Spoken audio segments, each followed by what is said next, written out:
Baltimore and WNST.net. Al Redmer joining us here. We're in the middle of a fantastic life in I said life in politics. We've talked about sports in the past, but that will not be the tenor of what we're doing here today. I guess we talked about crime and we talked about education, and these are the hot buttons, right? Sure. And there's how much money's in the whole budget for Baltimore County? How much money we spend? It's over $3 billion. $3 billion.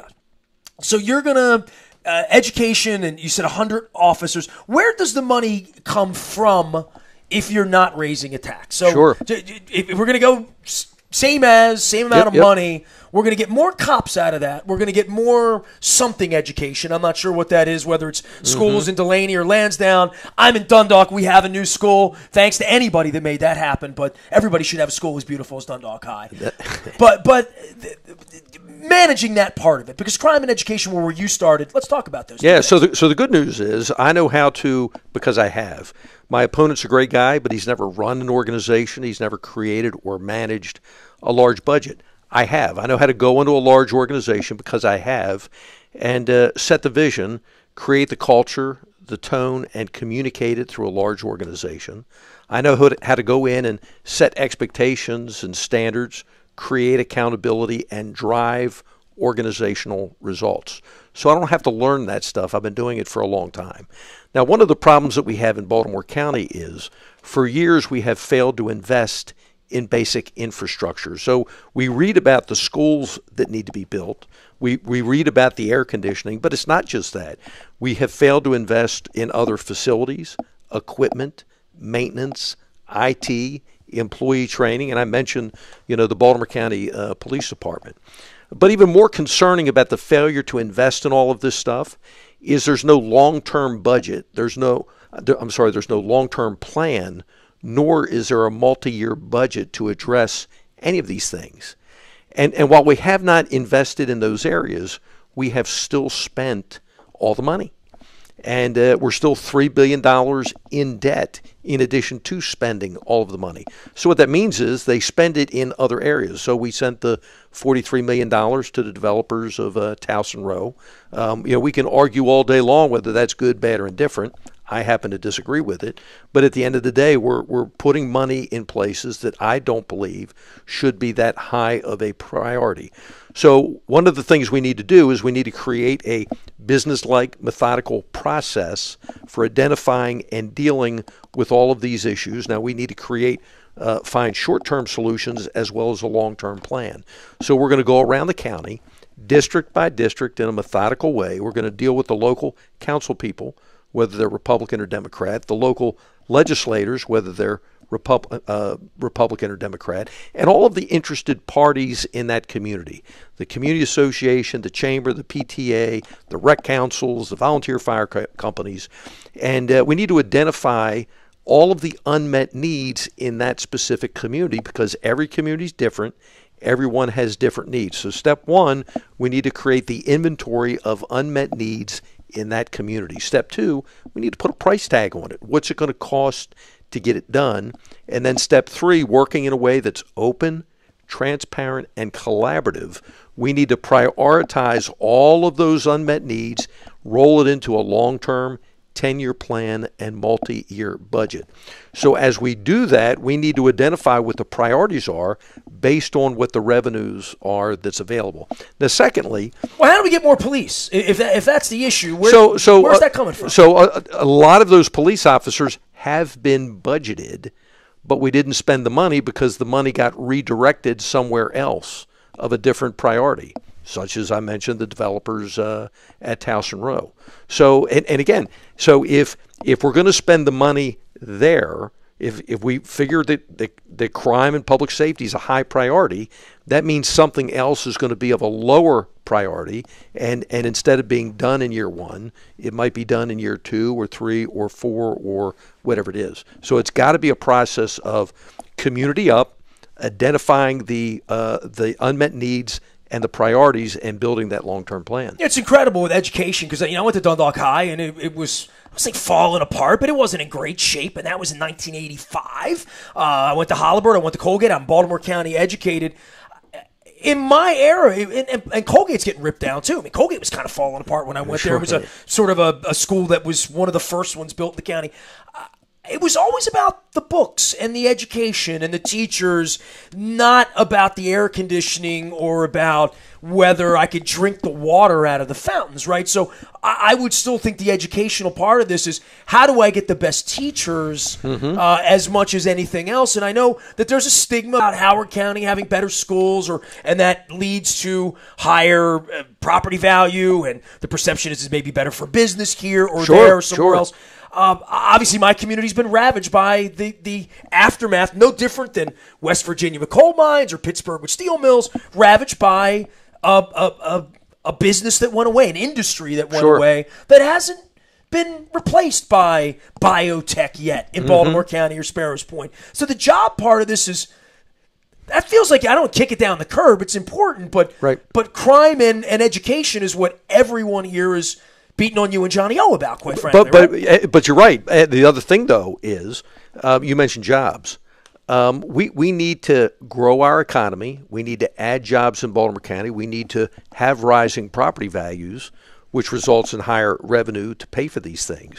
But at the end of the day, we're not going to be able to grow in Baltimore County like we should or could unless we first get our arms around the increasing incidence of violent crime, the deterioration of the quality of education in public schools, and these quality of life issues that I discussed earlier.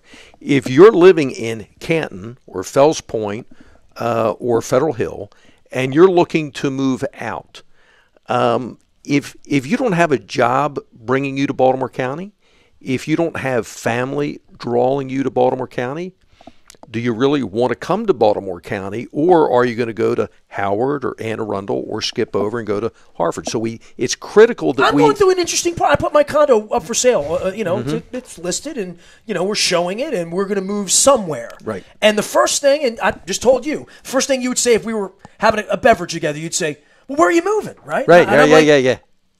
I don't know. Yeah. I'm in discovery right now, and it's not about whether you or Johnny O win in Baltimore County, or I don't even know who the county executive is in Anne Arundel County. Right. I've never thought about living there. But it's more about what is going to be around the 5 blocks around my house, and whether my wife can walk and get to the pharmacy or go to the store, and whether we feel like we're going to get shot at when we go there or not. That's exactly right. That could be an issue anywhere, though, right? We've had that in Hartford County, we've had that in Baltimore. I mean, everyone where there's a population has suffered that. That's sort of the sign of the times, right? I mean, a little bit of crime being not just in crime areas. Anywhere in our country, a crime can happen. Oh, I absolutely can. But if you look in Baltimore County just over the last 2 months, I mean, we have had Baltimore City-like violent events in Parkville, in Lansdowne, in Dundalk, in Towson.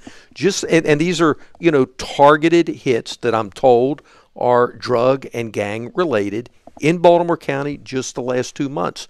So if you continue to see that pop up on your TV screen, and you're in Canton or Fells Point or where have you, and you're not seeing it to the same extent in Howard County or Anne Arundel County, that may be a factor that you look at. Now, when you add to that the fact that the quality of education has deteriorated in Baltimore County, when you add to that there's no discipline in the classroom in Baltimore County, and that teachers are not allowed to control the environment in their classroom, and that there's a continuing slippery slope that we see. Now, that doesn't mean every school's bad. We've got great schools in Baltimore County. We have dedicated teachers that are phenomenal, but we need to get better.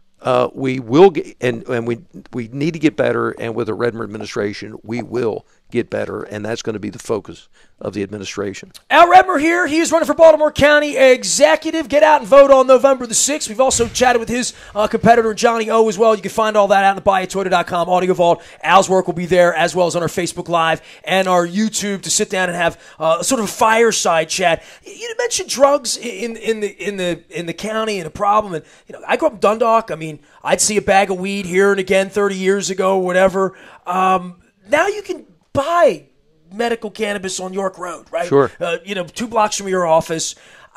Your thoughts on where that's going? Because I've spent time in Colorado, Washington, California, selling on the street in Boston now. It's here from a medical standpoint. We're not far away from recreational being everywhere, I believe, in this country. Yet there was a war that was fought for decades about this that still permeates part of the ideology to say we have a drug problem. Mm-hmm. And I know from the beginning, the drug problem that you would want to talk about is the opiate problem, because I've seen you tweeting about it. I've seen you writing about deaths and how many overdoses there are, and the hospitals have all sorts of numbers on this. Right. As a legislator, I was one of the early proponents of medical marijuana and making that optional for folks for a whole variety of illnesses. I'm not sure that the system is set up the way that I would have set it up, but nonetheless, it's legal, and I think it should be a legal option for folks suffering from cancer. But you're against recreational. I think, yes. I think at this point in time, we need to look at it closely to see what the results are going to be. I hear from business owners every day that two things. Number one, we can't find talented help. And then secondly, we can't get folks to show up on time and be sober. Did you run WNST for 20 years? No. Okay. But I hear that all the time. And it's the bane of my existence at 50. And I don't know that making marijuana legal for recreational purposes is a solution to that problem. Al Redmer is here. We did a little crime. We did a little bit of education. Other issues that you're concerned on a financial level for the county, the things that you feel like have not been well spent or not been well planned, that would be something different than Towson Row or well, on a business level. When you yell about Towson Row or you yell about developers, that is part of local government, is enticing people in, right? And we hear about that, and the president likes to brag about jobs and what I've done to bring jobs. And obviously, Larry, that's a big part of Maryland, why you would want Maryland instead of Virginia or D.C. or Pennsylvania or Delaware. Where do you stand in Baltimore County? What would be an employment situation that you would find palatable for someone comes and knocks on your door and says, I want to put an Amazon plant in, I don't know, Sparks or whatever that would be? Well, let me give you an example. I don't know the name of the company. I met the guy just last night. He's got a company in Owings Mills, started as research and development, and it's a water purifying system. And he's taking it to market. He just got his first contract with the city of San Francisco. So he employs like 10 engineers. And Flint, Michigan can use him, and there are going to be more cities that can use him, right? They're just getting traction. He employs 10 engineers, so these are naturally good-paying jobs. And he told me the story last night. He's been here, I think it's been 7 years. And he's knocked on Baltimore County's door a number of times seeking help and has received nothing from Baltimore County. So what would help look like for a guy like him? I'm not really sure. I don't know what kind of help he might want. It could be he needs help securing capital, getting credit. It could be he needs, and I'll give you another example. A local restaurateur here in Cockeysville expanded his business, and I asked him, well, tell me about the process with the county. Did they help you expand your business? And he said, well, heck no. They put every roadblock in front of me they could. It took me twice as long as it should have. I hear that from every business owner. I hear that in Harford County. Certainly hear that in the city. Sure. That's not an uncommon, whether it's a liquor license or zoning or electricity or what. But it should be uncommon. It should be uncommon. So what we're going to do with the Department of Economic Development is we will have staff that's dedicated to communities. And in an instance like that, they can go to the county, economic development, have somebody take them by the hand and lead them through the bureaucracy so that it can get done on an efficient basis. We're going to recreate. The last county executive terminated the Economic Development Commission. We're going to bring it back. This is where you bring the best and brightest to work as volunteers to help create a strategy for growing the economy in Baltimore County. This is another area where we have no long-term plan. When I owned my business, I sat on the board of directors of the Chesapeake Gateway Chamber of Commerce. If you recall back to the BRAC base relocation process, and we were supposed to get lack of jobs coming to Baltimore County. We dragged in the folks from economic development, asked them about the plan. Well, there really was no plan. We did a couple of direct mail pieces. We need to have a plan to grow our economy. We need to expand the scope of economic development. We do a great job with workforce development. We don't do a good job as far as recruiting new businesses, retaining existing businesses, or helping those existing businesses grow, like the manufacturer in Owings Mills or the restaurant here in Cockeysville. The other thing we need to do is some good old-fashioned target marketing. You're a business guy. You do target marketing all the time. We need to target specific things like adding manufacturing jobs to Baltimore County, adding some technology jobs to Baltimore County. And we have existing assets at UMBC and Towson University that we can leverage. So as a business guy, I think like a business guy. We're gonna focus on growing the economy here in Baltimore County. We also need to look at how we can help these aging communities with aging infrastructure. Well, I learned that last year. My mom was 98. My mom passed, and when things hit the rocks, you don't know where to call. And as a business owner, I think the most I've ever called the county for were like trees laying on my wires, literally, But when you need the government, you need the government. When you need help, you got to know a guy or a girl, or have somebody that knows a guy or a girl, or somebody that can make a call and get something done. Former county executive Dennis Rasmussen, a Democrat who endorsed me, by the way, has a saying, and the saying is, a citizen of Baltimore County should not have to memorize the county organizational chart to access services. So there needs to be a point of entry where you go and you can get the services you need. But there are aging communities all around. Just go around the Beltway, whether it's Pikesville or Parkville or Overley or Dundalk or Essex, Middle River, where communities are aging. They are stable at best. We need to breathe some new life into some of these areas. We need to revitalize them. We need to re-energize them. And there needs to be a strategy for creating an environment where the private sector wants to go there and invest. Well, let's start in Dundalk. Let's start in Dundalk. Now the taps go. Al Redmer is our guest, Baltimore County Executive candidate. Get out and vote on November 6th. We're going to come back and we'll get to all the things that we've missed in our final segment. I'm Nestor. We are WNST.net, AM 1570, and WNST Towson, Baltimore, and we never stop talking Baltimore sports.